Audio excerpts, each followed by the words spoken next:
Hey, welcome to the Sports Experience Podcast. We're just a couple of comedians who love sports, who love talking sports.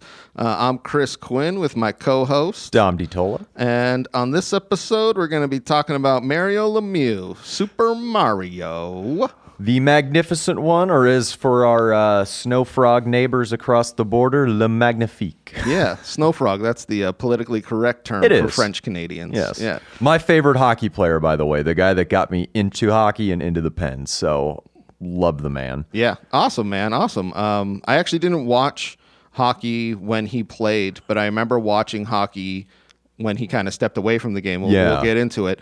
And everybody... That's all they would essentially talk about was, more so than Gretzky, was Mario Lemieux. And I always thought that was really interesting. And, I mean, we'll get into why. Yeah, I mean, he was just a points machine like Gretzky and such a dominant force. Yeah. And almost a different player, but almost the same player, you know. I thought that was interesting because, obviously, same position, but different body makeup, different team styles. Team styles, very much so. Yeah, they both really played into their team. Well, essentially their teams were built around them. But so let's just get right into it. So born October 5th, 1965 in Montreal, Quebec, Canada. Yep. Youngest of three brothers.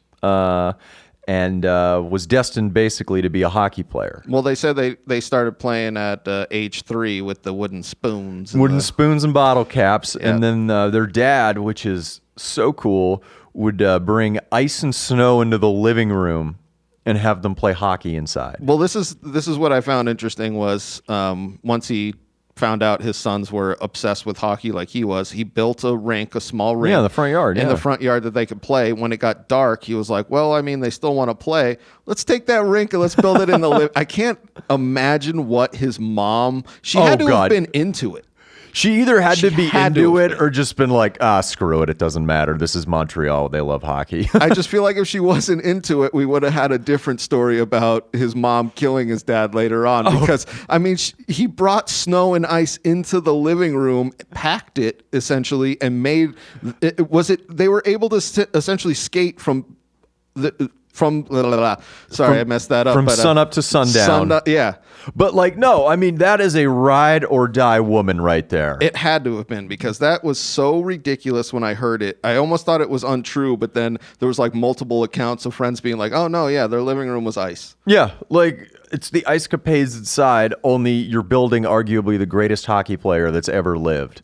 And, being the youngest of three, I think that helps, as far as building your talents and playing older kids and getting, learning some harsh lessons growing up. Well, he's known to be one of the better skaters. And I think that's what really comes out of skating all day. Well, yeah. And what I find fascinating about being as skilled of a skater as he was the fact that, unlike Gretzky, who's a regular sized individual, the just footwork and ability and speed of someone like Lemieux, who was 6'4", 230 pounds, is so amazing. Yeah. When you watch him out there, he's the size of the defenseman, sometimes a little bit bigger. Yeah. And he literally weaves in and out of them. Gretzky's like a jet, Lemieux's like a tank. Yeah. And it was just so amazing because he had such fast hands and just the ability to deke goaltenders. He could do it all. Wristers, slap shots, or backhands, everything. Yeah, he scored from every possible kind of shot. And if you go back and watch highlights, the way he fakes goalies out, it's almost like they're not there. And the amount of wraparound goals that he had. That too, yeah. That was just incredible. Yeah. My favorite is when he'd go in towards the goaltender, he, obviously shot right-handed. He'd deke them out and hit him with this backhand from nowhere. And it was like, are you kidding me? Yeah. How do you stop this guy? But, plays juniors. Well, he was drafted at 15. And this is the name of the juniors. I love these. They were the Quebec Major Junior Hockey League. So just the major juniors. Well, which is one of the biggest junior hockey leagues in Canada. Yeah. I mean, when you have talent, that's kind of where you're playing. It goes. Yeah. Well, the coach who drafted him literally saw him and said, this kid's going to break every record that he can. And he did. And then he proceeded to. Yeah. Played for, and pardon me, I don't know if I'm pronouncing this correctly, but Villemard and the Laval Voissons, I believe. Those were the two teams he played for, and just went out and kicked the crap out of everybody. Yeah, he didn't play in the for Canada and the juniors because he didn't like the coach. And yeah, the coaching style. Yeah, he kind of ran into some issues, but yeah, there was a little bit of controversy with that. But he pretty much stayed in this major junior league for his whole, youth development and dominated. Yeah, and the talent was there. Yes. They didn't call him the magnificent one for nothing. And right off of the bat, like we were saying, before he got drafted when he was 15, the coach was like, no, this guy's the next. And it's interesting, but it's probably obvious when you see somebody with that much talent. Oh, yeah. And by the end of his junior career, everyone knew he's going to be the first pick in the 84 entry draft. Now, this is where it gets kind of weird and a little bit dicey. There are rumors, and people have spoke about this. During the 83-84 hockey season, you know what the prize is. And because the NHL doesn't have the lottery at the time, teams start to tank. Which is, and I've said this in previous podcasts, the thing that I hate about American sports. Mm-hmm. No relegation. No relegation. I can't root for your team after you tank. There's something about that I hate so much. So to me, it's dirty. It's dirty. It's dirty. But it's smart. It's smart. And they save their franchise. Okay, particularly, and I'll get into this a little bit. The team that tanks the most and the team that wants him are the Pittsburgh Penguins. Yep. And I'm going to go back a little with some hockey history here. When the NHL started, there were an original 6 franchises. Okay, it was Detroit, Toronto, Montreal, Boston, New York, and Chicago. Okay, they're always known as the original 6. Lots of their fans love the smell of their own farts when they refer to themselves as the original 6, which is hilarious considering the only competent teams in the last really decade and a half are Boston and Chicago. Anyway, in 1967, the NHL decides to expand. They decide to double the league by getting 6 new markets for hockey. Okay, the new 6 teams are the Philadelphia Flyers, the St. Louis Blues, the Minnesota North Stars, the Los Angeles Kings, the California Golden Seals, which were the Bay Area's first hockey team. They ended up becoming the Cleveland Barons and folding, and 2 teams in the Keystone State of Pennsylvania, Philadelphia Flyers and the Pittsburgh Penguins. And the Penguins, well, when they were created, they're kind of the 3rd team in Pittsburgh, okay, behind the Pirates, who by 67 are winning World Series. You have Roberto Clemente, Willie Stargell, all those guys. And the Steelers, who are finally on that cusp of domination in the NFL throughout the 70s. Yeah. Penguins are kind of an afterthought, and they're run kind of like an afterthought. A lot of crap happened to them as far as bad financial mismanagement. They had a great star named Michel Briere, who died when he was 21 after leading the Penguins to the Stanley Cup semifinals in 1970 in a car wreck. Then in 1975, they are the first team in American professional sports in a 7-game series to blow a 3-0 lead. It's been matched in the NHL a few times afterwards, but they were the first. They were the first. They blew it to the Islanders. And from about 75 to 1983-84, it's really like, is this team going to be around next year? Well, I think it's like you said, with the death of their star, it's bad luck and mismanagement. It really is. It's just a shitstorm, and you're being overshadowed by the other 2 teams that are winning championships, and the people, in the town are loving them and really rallying behind them. I was going to say, there's no real reason to root for the Penguins. The other teams are winning so much that there's no reason to be like, oh, let's go to that Penguin game and see if shit will turn around. It's more like, hey, when's this hockey season going to be over? When's this hockey season going to be over? And are they going to leave, and are we going to get a new expansion franchise? Yeah. And by 83-84, they're really in a messy situation. But tanking helps. And tanking saved their franchise because with the first pick in the 1984 draft, they take Mario Lemieux. That's the thing I hate about tanking even more is they show obviously that it works. Exactly. That's what sucks. And it worked to a T. Exactly. Well, so let's talk about this draft, because I looked this up and I saw that Lemieux was obviously the first pick, and his agent was talking with a couple of franchise that could have had the first pick, and they pretty much all had contracts laid out like, hey, yeah, we know he's going to be a star.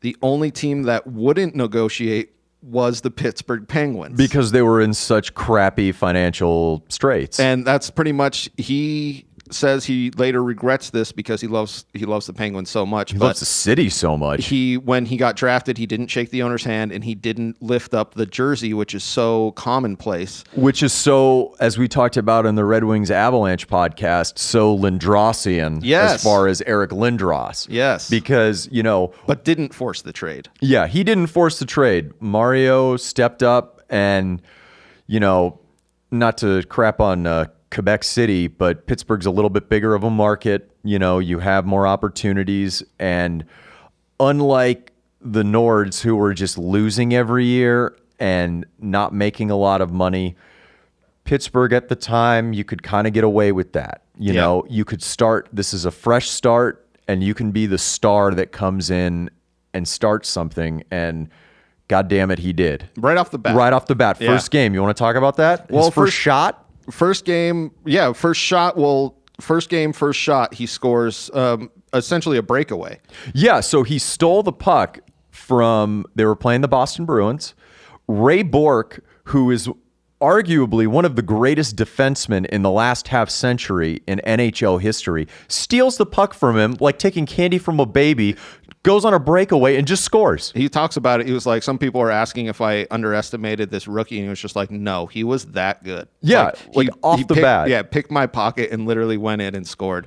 But something I found more interesting, I think it was his second shift, and this is why Lemieux was such a great hockey player, was he threw down the gloves right away and started fighting with defensemen. Yeah, and not Bourque, but yeah, he got in a fight. Yes, because nobody's fighting Bourque. No. But I mean, he got in a fight and kicked the crap out of this guy. Yeah, the if you listen to the announcers, they're like, Lemieux, he's a little outmatched here. Oh, wait a second, there goes some uppercuts, and you're just like, oh shit, because he really is actually bigger. Like he really is a different kind. I feel like he's the type of hockey players they have now, who are 6'3", who can skate their asses off. And that's the whole thing, is like, at that time, Gretzky always needed a Marty McSorley. Like, you needed an enforcer. He was his own enforcer. Like, nobody messed with him after that. Yeah. Like, because it's like, no, he's larger than me and just better than me. Hey, everybody. Just want to take a quick break to let you know that our Sports Experience podcast is brought to you by Engle Studio here, and they're here in Tucson for all your recording needs. And he'll throw the gloves. That's the thing that was obvious at that point, was it was like just a quick little hockey tussle like you'll see, and he immediately was like, okay. It wasn't like a normal center or winger where they'll be like, no, get the hell away from me. And just grabbing jersey and not like, a goon fight. Yes. But like, and his coach and all the people were talking to him like, you're our only reason for being. If you could just stop that. You showed no one's going to mess with you anymore, but please avoid doing this. We don't want you to break your hand on a non-hockey. Well, I guess it is a hockey play, but yeah, we just please stop. But he proved to everybody, and he fought a couple of times later in that, but he proved that, like, if you wanted it, he would be there for it. It's... Well, yeah, and I mean, at the end of his first year, he was as good as advertised, which is what you see at times in sports, but it's very rare. He won the Rookie of the Year. He had 100 points in his rookie season on a very bad team. Yeah. But it's like almost a LeBron situation where he comes in and just makes the team around him progressively better. And because he's getting good and there's marketing and people want to come to Civic Arena and come watch him, fans get into it, and it kind of inspires the front office, despite not being the best financial wizards out there, to invest in the team. Yeah. And he really starts getting good. He had 141 points by 85-86, and then by 87-88, they had their first winning season with him. And one thing I wanted to talk about is, while he wasn't much for international play with Canada, he competed in the 1987 Canada Cup. Yes. And that was when, and he's talked about this, that was when he first developed that confidence that he could be the greatest. Because Canada, obviously a factory for hockey players, beer, and awesome music bands like Rush. Lemieux plays on a team with Gretzky, Paul Coffey, who's his teammate in Pittsburgh later, and he starts dominating. Well, I feel like Canada wins the gold. I feel like it's the first time that he played on a good Yeah. Not just a good line, not just, you know what I mean? Like everybody on that team really was great, and that made him that much better. And that's why he was one of the greatest hockey players of all time. Like you have someone who's your equal or a little bit better in Gretzky, and then, but other guys who are all-stars. All-stars, yes. And you're just like, oh, yes. And he doesn't get lost in that mix. He excels. Yeah, he excels, and he's really, really doing it. Yeah. And then the only player in NHL history, and I want to get into the 88-89 season because that's when they finally start going, this is a team built for some cup runs. Yep. Wayne Gretzky is the only player in NHL history to score 200 points in a season. And when I say 200 points, if you're not a hockey fan, it's goals plus assists. You only play 82 games, so to get 200 points in a season is insane, goddamn ridiculous. Yeah, to think about that as an average, 2.2 or whatever as an average, it's crazy to think you're getting at least a goal and an assist a game. But Lemieux goes out at 88-89 with a roster that isn't quite there yet, but it's on its way. He scores 199 points. Yep. 199 points. The closest ever to Gretzky. I thought this was interesting. I think it was the year before, but the statistic of this was, I couldn't find if any other hockey player has done this, but he's one of the only, if not the only hockey player to score 5 goals. I was just going to get into that for that season. Ways. Yeah, I couldn't see on New Year's Eve, 1988. He scores 5 goals 5 different ways. It's the only time in NHL history this has happened. And when I say 5 different ways, what happens is he scored an even strength goal where it's 5 against 5. He scored a power play goal, which is 5 against 4. He scored a shorthanded goal. He still holds the NHL record for most shorthanded goals in a career where you have 4 players on the ice and they have 5. Which shows what an amazing skater he was, because he would essentially break the whole time. But then he scored a penalty shot goal. And the empty netter. Empty netter at the end. And they talked to, I think it was Bob Airy, one of his teammates, who had said, I got the puck. I don't score many goals. And I see an empty net.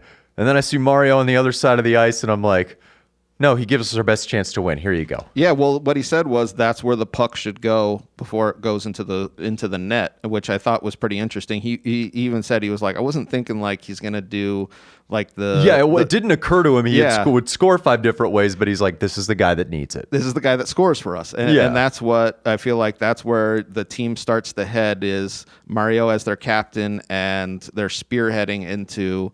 Because this is, 89-90? This will be the 88-89 season. So 88-89, 89-90, they're going to the playoffs. Yep. They're not quite breaking through because the NHL at this time is coming out of the Edmonton dominance of the 80s in the Western, whatever they had called it, the Patrick and Wales. Yeah, Wales was the Eastern Conference, but Boston was kind of Boston made the Cup Finals in 89-90. Boston was kind of the team that everyone was set to be like, okay, going into the 90s, they have Cam Neely and Mike Milbury was their coach. Mike Milbury's great. He fought a guy in the stands at Madison Square Garden when he was a player. That. Yeah. But he's an announcer now, right? Yeah, he does the NHL and NBC. Yeah. So they were kind of the team being talked about. But Pittsburgh is kind of starting to accumulate that talent. But they're dealt a death blow, and this was what plagued Mario, unfortunately, throughout his entire career, was injuries. Because heading into the 90-91 season, he misses the first 50 games. Well, they were talking about his back problems, because this is what we're talking about. He had such bad back problems that most times before their game he couldn't tie his own skates. Yeah, and he was at that time with the back issues, he scored 50 goals in 50 games. That's the thing that's ridiculous, is he was essentially on, and I don't know if anybody's out there has had back problems. I'm sure you have. I have them. They are debilitating. It's insane to think that he was up walking, let alone skating, and dominating. People were tying his skates for him. Yeah, he couldn't put stuff in the overhead compartment of the airplane because he couldn't reach.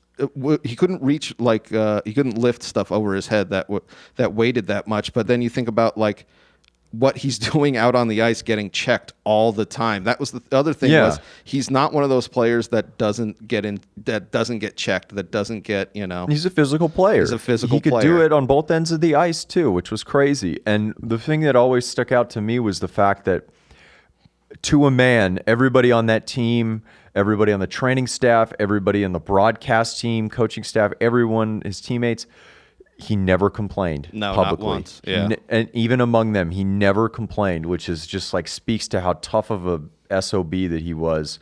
But because he missed all these games, it was almost a blessing in disguise for Pittsburgh, because what they ended up doing in 90-91 was starting to acquire other pieces to put around him to weather that storm so they could get it into the playoffs. Young talent, and also just veteran talent. I mean, you're getting Joe Mullen. You're getting Ron Francis, who's a Hall of Famer. They got him from Hartford. You get enforcer defenseman Ulf Samuelsson, who basically ended Cam Neely's career and is hated in Boston. But, Mario comes back in 90-91, and they're rolling. They're rolling pretty good. They go into the playoffs. Win their first round game, win their series. They win their second round series, and then they face Big Bad Boston in the Eastern Conference Finals, or the Wales Conference, whatever Finals it is. Time. Then, yeah. They go down 0-2, I believe. In the series, and then they come roaring back to win it all to put them in their first Stanley Cup final. Yeah. And it's not like Mario is just on the team nursing an injury, letting the other guys do it. 44 playoff points. And they get into the finals against the North Stars, Minnesota North Stars. It's an all expansion 6 Stanley Cup finals. And they go out and they win their first Stanley Cup because of number 66. Well, they say this about Mario. He was one of, if not the best playoff he always showed competitors. up. Yes. Whenever the chips were down and he was healthy enough to skate. Yes, that's the thing that everybody keeps going back to, is his health and he had so many injuries, so many things that he had to overcome. But yeah, they win 90-91, and their coach dies. Bob Johnson dies after the season. But yes. Guess who they replace him with? Hall of Famer Scotty Bowman. Won with the Canadiens. He won with the Red Wings later after the Penguins. One of the best coaches, arguably, of all time in hockey. And he's leading not only Lemieux, this new talent that they have.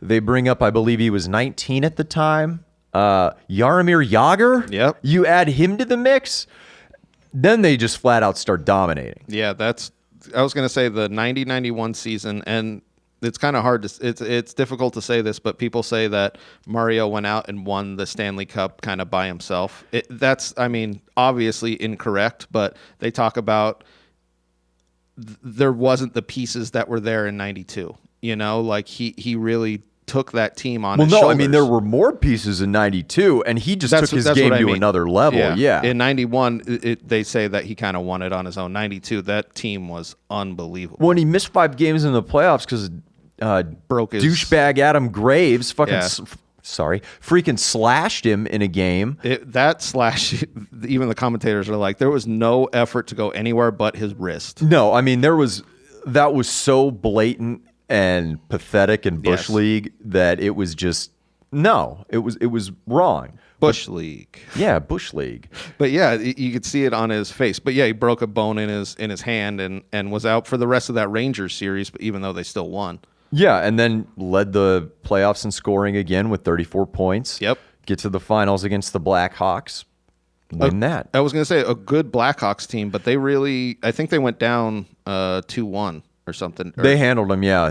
But they ended up handling Chicago, which I'd like to bring up as a sidebar. Fantastic best worst film ever made during a Penguins Blackhawks Stanley Cup game starring Jean-Claude Van Damme. Have you seen this movie, Sudden Death? Sudden Death, yeah. Where he plays the fire marshal and he's playing goalie in the game. Oh, Jean-Claude has some choice ones. That one is so unbelievably ridiculously stupid that it comes back around. Oh yeah. No, like Parks and Rec, it's like a deleted scene, but there's a scene with Chris Pratt playing the guitar, singing a song about sudden death at a children's birthday party. Yep. Oh God. So good. If you haven't watched it, YouTube it. It's fantastic. But so they're two in a row. They're going for the three-peat in 92, and that is the most loaded roster that they have. Yes. And unfortunately, on January 4th, 1993, Lemieux is diagnosed with non-Hodgkin's lymphoma. And he's out for a pretty extended period of time. And it's a huge blow to Pittsburgh, although they're just absolutely dominating everyone. There's a consensus that that 3-year run, this was their best team. Yeah. And he's out. But guess what? He comes back after his treatments during the regular season. Well, this is what I found, and pretty much like is a testament to his character, is he had one more treatment left and was asking the coach to let him come back. Like, that's how much he was like ready to come back. And the crazy thing was before he was diagnosed, to think that he was playing with non-Hodgkin's lymphoma, he was on pace to break Gretzky's 215 points record. Yeah. Is this the year where he scored like 40 in a row? Yeah, 40 games? This was the year, yes. Pittsburgh is rolling because he comes back. His first game back is at the Spectrum in Philly, and the Pittsburgh-Philly rivalry. Yeah. And he comes out and he scores a goal. I know. And that's something that I want to talk about throughout his whole career. He almost scores first shift and last shift that he's involved with. Like, he sets these scenarios up that are almost movie-like. He has a flair for the dramatic and sense of timing, which I love it. Is like almost Jordan in a way, yes, if you think about it. But I just wanted to pepper this in because it's ridiculous. Philadelphia sports fans are what you'd call very kind to opposing players, particularly players on rival teams. I've never heard about this. You're talking about Philadelphia. You and the damn Phillies with the candy stripe of uniforms like they're selling popcorn in the instructional league. Shout out to Bill Burr. Yeah, the city of brotherly love. That's what you're referencing right now? Yes. But at the end of the game, even though the Pens lose 5-4, he gets a standing ovation from the Flyers crowd, which is... I don't know if they've ever done that to an opposing player, team, whatever you want to call it. Exactly. Yeah, it's like the first time ever. And but that's how great of a player he was and how much he was respected. So I don't think they would do that to Gretzky because of the way he played, he had respect of other teams. He had respect of other hockey enthusiasts. You know what I mean? Yeah. Like, he wasn't, and nothing against Gretzky. Gretzky was amazing. He just played a different game. And I mean, he was just so dominant. I mean, just so incredible because that season he wins the MVP. He won the MVP 3 times in his career. I mean, he won the Hart Trophy, and he won 6 scoring titles that year. He won the scoring title. I love that. That year he won the scoring title. I mean, 6 Ross trophies. That's just absolutely crazy. Yeah. And they're in the playoffs. They're ready to roll. They win the first round series against the Devils. You're thinking, okay, here we go. Any year that this could be the three-peat, because there hasn't been a three-peat in the NHL since those Oilers teams in the 80s. That's how long it's been. And unfortunately, they ran into the Islanders in one of the biggest upsets in hockey history. They lose in 7, and Kevin Stevens breaks his face in the final game, which led to some really horrible things in his life. But it all ended. I was going to say that was the series, like you were saying. It was the biggest upset, I think, definitely of that decade. But it's one of those things where they could have went and done a three-peat, and no other team has even come close to it. No, not at all. And that loss kind of coincides with Lemieux considering his first retirement and the Penguins' finances, despite the fact that they're good, just being an absolute cluster, you know what. Well, I was going to say, this is where we see the ownership and the poor ownership really start to show. So they they make a move to win the cup. They don't win the cup, and it essentially financially breaks them. It does, and which is the worst business plan, to be like, we're going to win it all or we're screwed. Like, and that was the beginning of the end. And you could see even Lemieux's, like, the morale on the team started to drop. Because it's like it's finished. The Islanders took our soul, and Lemieux missed 48 games in 93, 94, and 94, 95 he just sat out. He just retired, up and retired. He couldn't do it, which is really tragic for that franchise. However, 95, 96, rumbling start.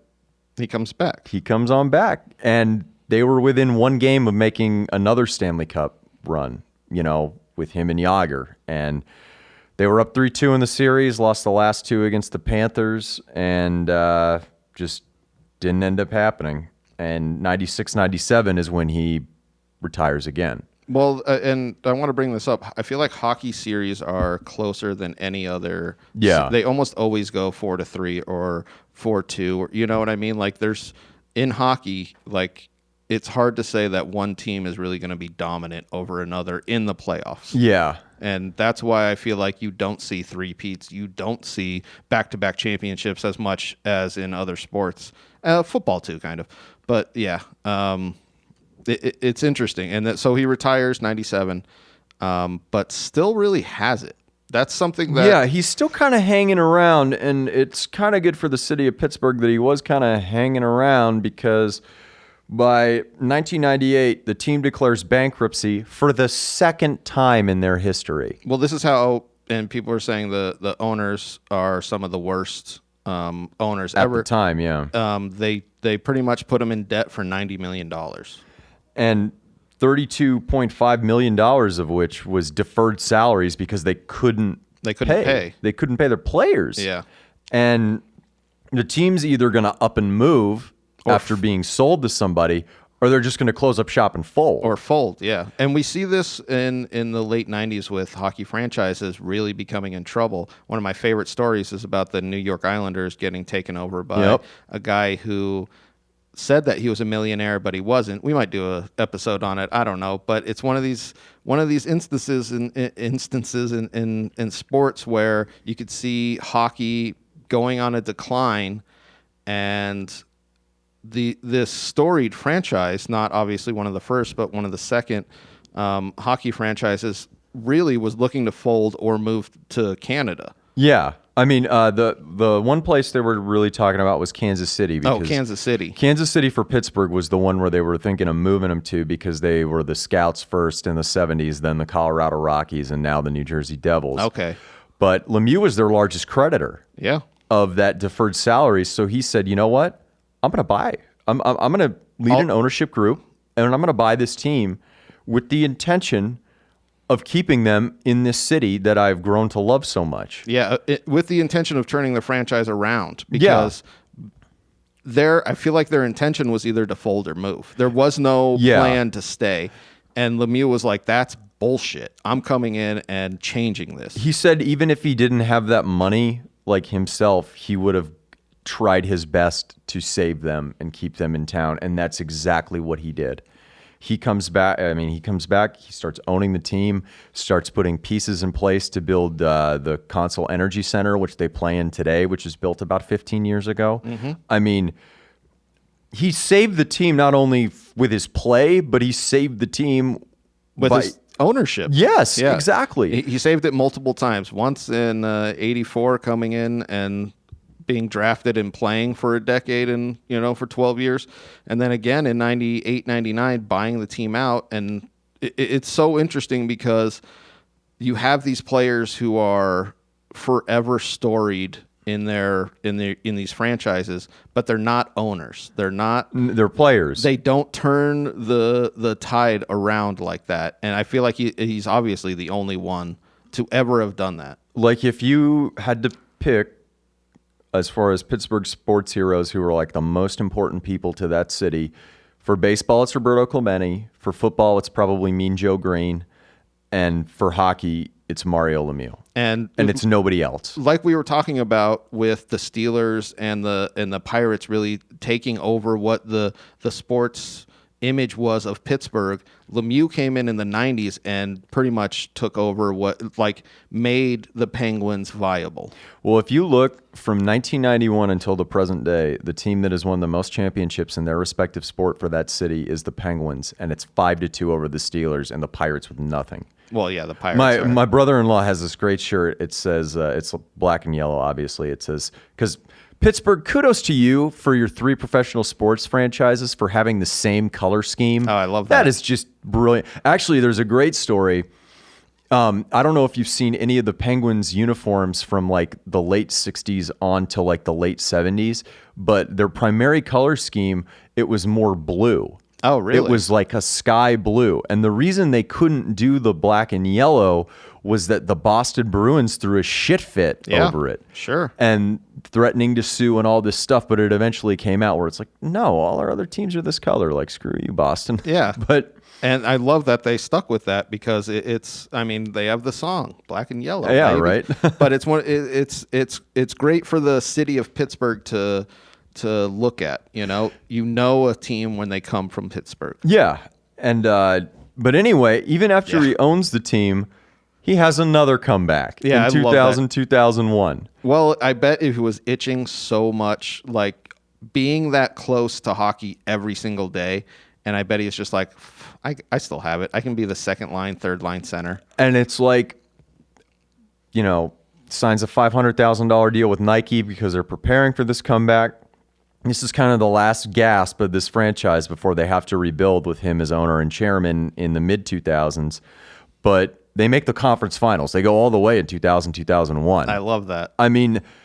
Crazy. It's absolutely crazy.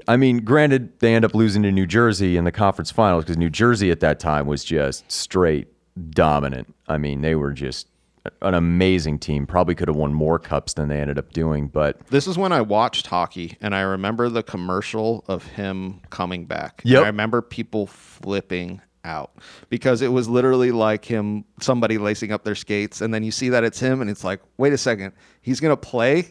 It's that comeback was very well orchestrated by the media. The image of it was fantastic. And it's pre-lockout, so everybody's kind of still into hockey. Yep. And while he's not the dominant player he was, he's still productive. That's what I mean. He's still a good player. Yeah. And, he keeps playing up until 2006. And what's crazy to think is that by 2006, from about 2000 to about 2004-05, the Penguins were kind of a crappy team. Yes. They're barely making a lot of money, but because they're not good and because of the luck of the lottery, which is instituted at that point, 2004, they get the second pick in the draft. They miss out on Ovechkin, but they get Crosby. They get Evgeny Malkin. Oh, they get Malkin. Okay. They got Malkin the year before, and then the next year they get the first pick, and that's where they get Crosby. The kid. Yeah. Okay.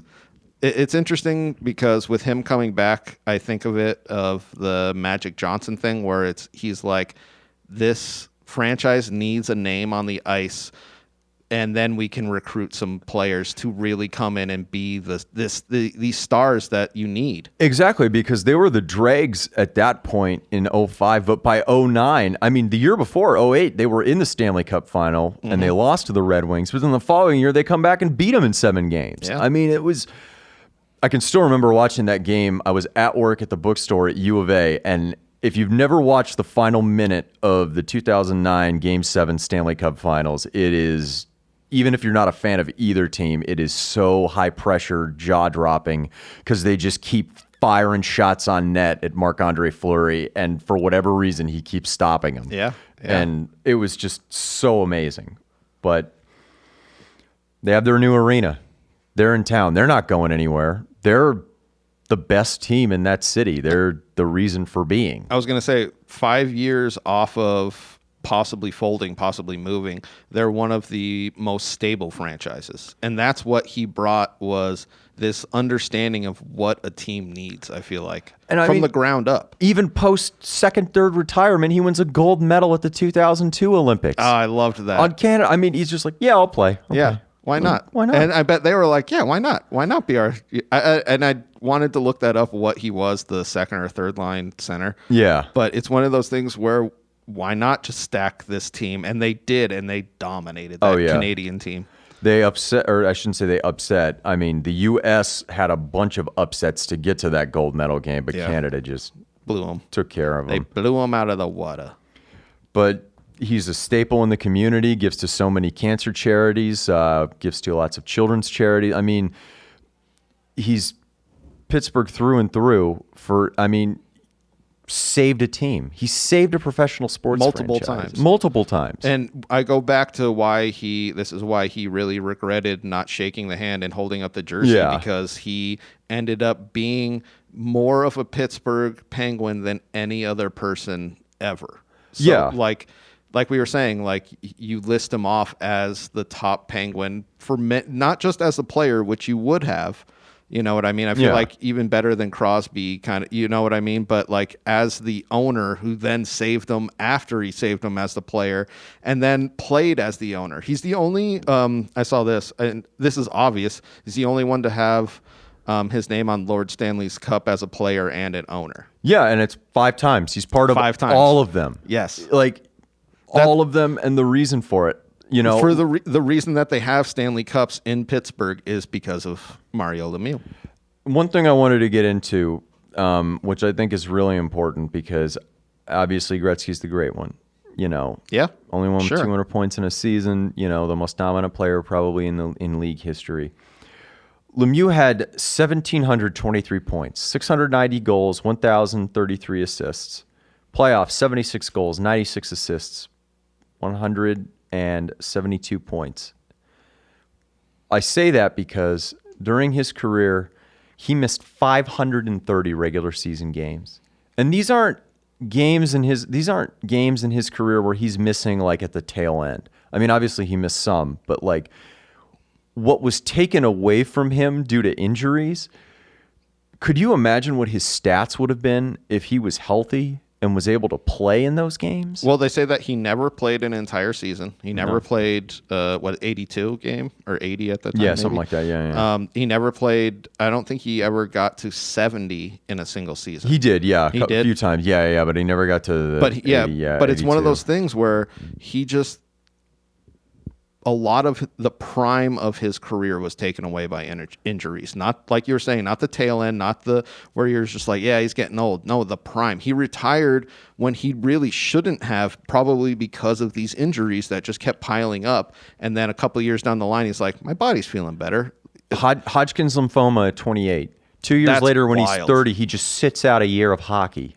Because of injury. Yeah. Not because he didn't want it. No, the want to was always there with him. It's like the Zap Brannigan. Oh, the spirit is willing, but the flesh is spongy and weak. Exactly. It's sad to think that he could have had more points than Gretzky. But you'll never know. It's always a what if. You'll never know, but hockey fans know that it's 1N, 1A of that era. I was going to say, I can't imagine anybody would suggest this before, or anybody that is a novice hockey supporter would suggest that you would pick Lemieux over Gretzky. But people who are like avid hockey supporters would be like, yeah, I mean, one or the other. You could make at least an argument. Exactly. Depends what kind of plays we're running, that kind of shit. And it's just interesting because I feel like he was a little overshadowed by Gretzky, but his post-career then overshadows Gretzky because he did so much for the Penguins. Yeah, like Gretzky had those failed front office and coaching endeavors. Yes. And Lemieux's like, oh, I'm just going to save a professional sports franchise in a hockey-crazed city. And make them one of the most viable franchises. Yeah. That's the other thing. He didn't just save them, and they're not like, and I want to bring this up, they're not like Jordan's Warriors where you're just like, Wizards, excuse me, where they're just like a team, going through the motions almost. They, like the Penguins, won like 2 or 3 cups. They won 2 in a row. 2 in a row? Okay. 16 and 17. 16 and 17. Mm-hmm. Yeah. So there you go. Mario Lemieux, my favorite player, the reason I still watch hockey. So, yeah. Good on you, dude. Yeah, good on you. Magnifique. Hey, everybody. Thanks for listening to that podcast. This is just a stock message at the end of all of our podcasts, so we hope you enjoy. You listen to whatever athlete that was. Give us a follow at the Sports Experience Podcast on Instagram. Also, myself at Quinn Comedy on Instagram. Also, DiTolla Dominic on Instagram. Just follow us all around. If you have any suggestions for any athletes you want us to do, shoot us an email at thesportsexperiencepodcast@gmail.com. And we always are recording right here at Engle Studio. Thank you all very much.